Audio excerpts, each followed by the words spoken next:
In today's video, I'm going to teach you how to turn off automated invoice emails in QuickBooks Online.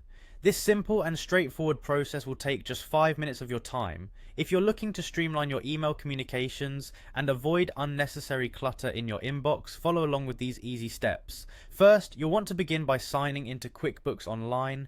Open up your web browser and head over to the QuickBooks Online sign-in page. Once you're there, simply click on the Sign In button.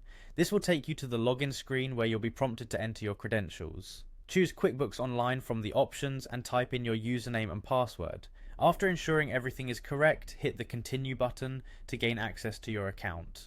Once you're logged in, locate the Settings menu to proceed further. You'll find this in the top right corner of the page.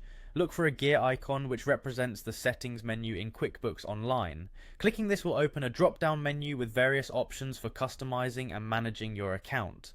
The next step is to select Account and Settings. Within the Settings menu, you'll find multiple tabs related to different aspects of your QuickBooks account. Choose the Sales tab, which allows you to configure settings related to your sales transactions, including invoices, sales forms, and more. As you enter the sales settings, look for the Reminders section.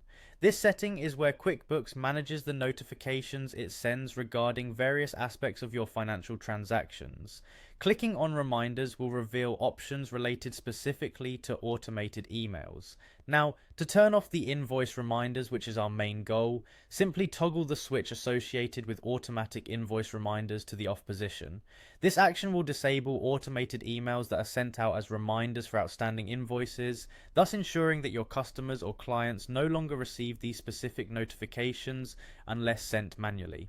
Once you have turned off the setting for invoice reminders, it is crucial to save your changes. Look for the Save button on your screen, likely at the bottom of the Reminders section or somewhere nearby. Click Save to confirm and apply your changes. This step ensures that your newly adjusted settings are securely stored and will take effect immediately. And there you have it, you've successfully disabled automated invoice emails in QuickBooks Online. Thank you for following along, and hopefully these instructions have helped you manage your communications more effectively. If you have any lingering questions or encounter any issues, be sure to consult QuickBooks Online's help resources for additional support. Remember, managing your account settings efficiently can save you time and help keep your business communications streamlined and straightforward.